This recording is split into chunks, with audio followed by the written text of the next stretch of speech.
From NPR News, this is All Things Considered. I'm Michelle Norris. And I'm Robert Siegel. Now, a voice that will be familiar to most people in the Arab world, especially the Lebanese. She sings about a time long ago, before war, about a simple life in mountain villages, memories that remain with people scattered around the world.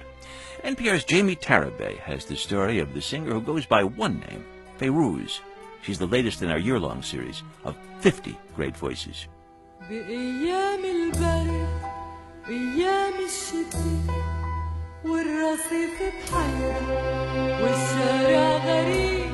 don't have to be Lebanese to know this voice, but if you are, chances are this is a voice you've heard ever since childhood. Even if you were born and raised on the other side of the world, this voice probably sang to you from LPs and tape decks in kitchens and living rooms, without ever needing to ask. When you hear the words, "I loved you in the summer, I loved you in the winter," you just know. This is Fairuz.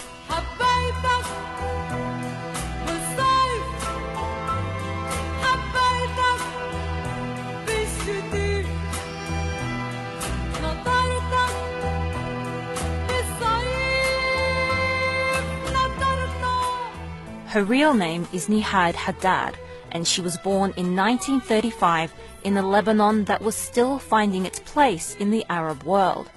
The name Fairuz means turquoise in Arabic. The man who discovered her said her voice was like a rare gem, that it worked with both Arabic and Western music. Listen here to the way she sings the word Habibi, which means my darling.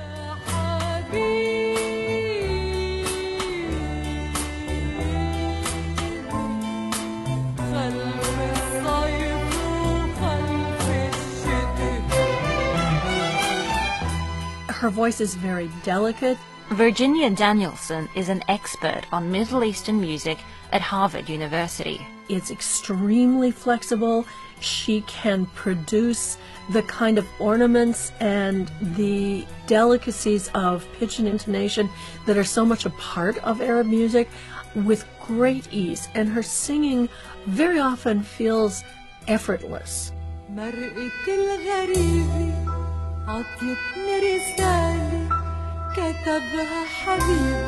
Her young, light voice came onto Syrian and Lebanese radio at a time when people were used to traditional heavy sounds of mainly Egyptian music.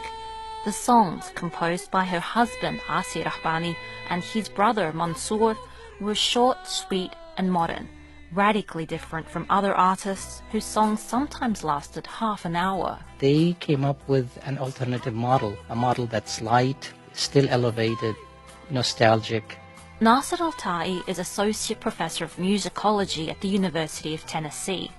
He says the beginning of Fairuz's career coincided with a desire throughout Lebanon for something new, and the fact that her career began as Lebanon gained independence linked her inextricably to the country's history.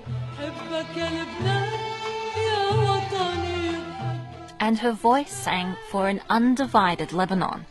During the country's bloody civil war, when Beirut split in two in the 70s, Fairuz refused to take sides. She wouldn't perform anywhere in the country and only gave concerts overseas. Her music was her political activism.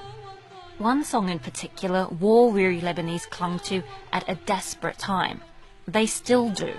It's called "Bahabbak Ya Lubnan," I love you, Lebanon.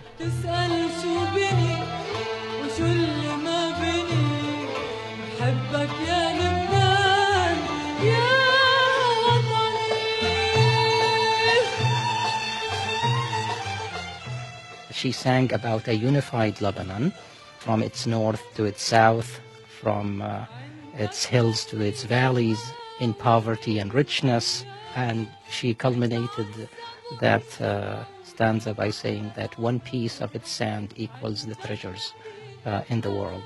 It wasn't just Lebanon's troubles that Fairuz sang about. Her song "Sanirja," We Will Return, was adopted by the Palestinians as their own anthem.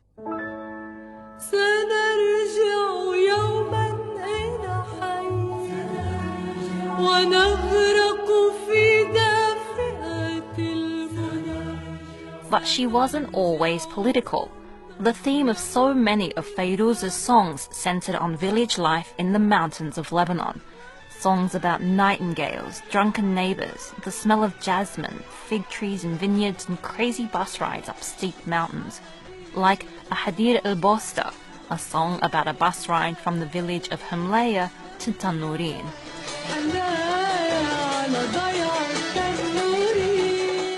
This was the core of what it meant for so many to be Lebanese, and Fairuz encapsulated it.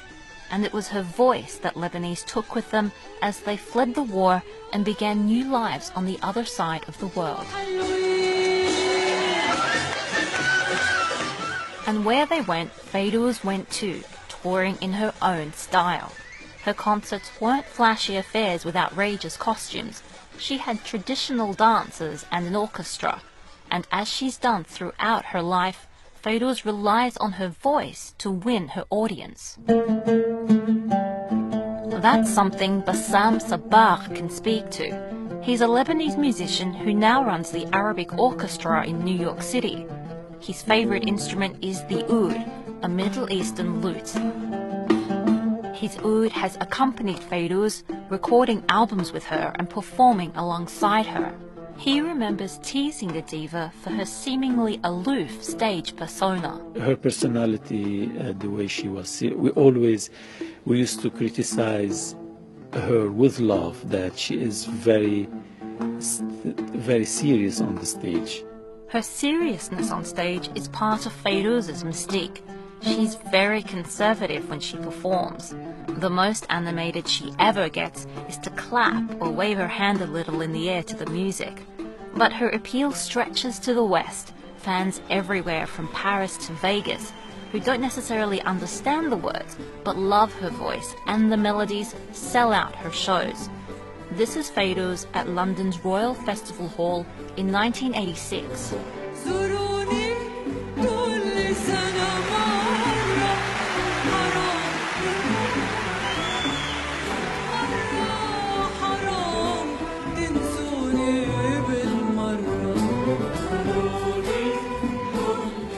Fairuz remains a living part of Lebanon's culture, adhering still to the simple and poor world she came from.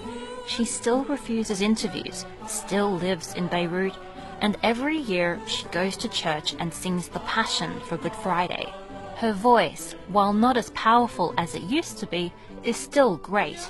She even has a new album coming out, and she has a loyal following spread across the globe waiting to hear it. Jamie Tarabay, NPR News.